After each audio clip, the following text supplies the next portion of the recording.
Ce cœur qui haïssait la guerre décrit l'histoire méconnue de la résistance allemande. Depuis longtemps, je voulais écrire une suite aux deux romans que j'ai écrits sur l'entre-deux-guerres en dépassant la version manichéenne qui a été réécrite après 1945 par les Américains et les Soviétiques. C'est la lecture de deux romans, Vie et destin, de Vassili Grossman, qui fait revivre l'URSS en guerre à travers le destin d'une famille, et surtout le roman de Hans Fellada, Seul dans Berlin, l'histoire d'un couple qui défie la Gestapo en diffusant à travers tout Berlin des tracts contre Hitler qui m'ont amené à m'intéresser à la résistance allemande. À travers ce roman, c'est l'histoire ou la question de l'éternelle lutte entre le bien et le mal et de la responsabilité. Peut-on rester neutre sous un régime totalitaire? Mais choisit-on son destin ou le découvre-t-on quand l'histoire est déjà finie? Avant de commencer ce roman, je pensais comme beaucoup que la résistance allemande s'était résumée peu ou prou au seul attentat de von Stauffenberg à la tanière du Loup contre Hitler en juillet 1944. Une longue, très longue et méthodique enquête à travers les archives, les essais, les témoignages m'ont fait découvrir les innombrables réseaux et formes de résistance.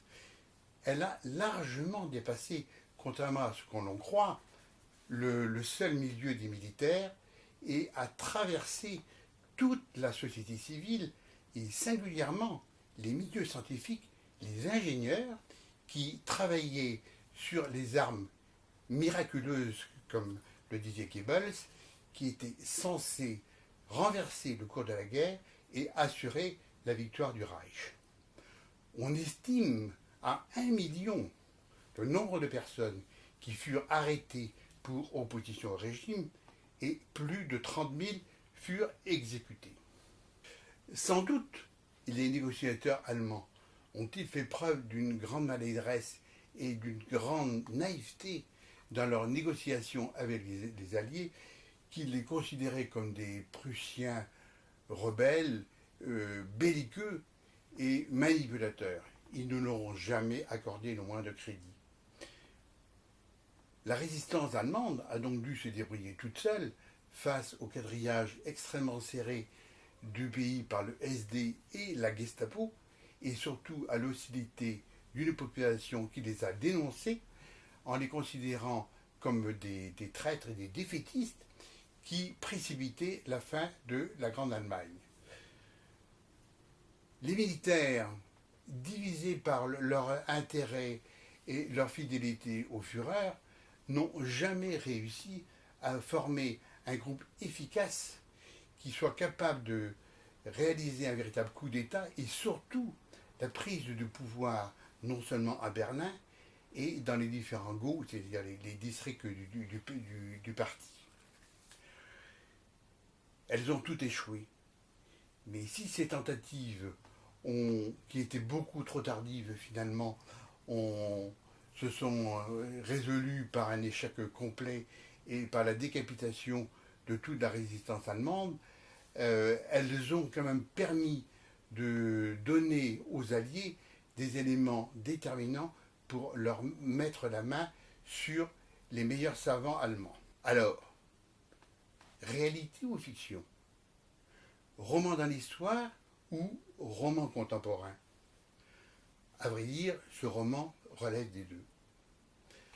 Les personnages principaux, Hitler, Himmler, Von Braun et tous les ingénieurs qui gravitent autour de lui, tous les événements qui ont lieu en Russie depuis la prise de la citadelle de Brest-Litovsk, les événements de Minsk, de Smolensk et même devant le siège de Moscou, tous les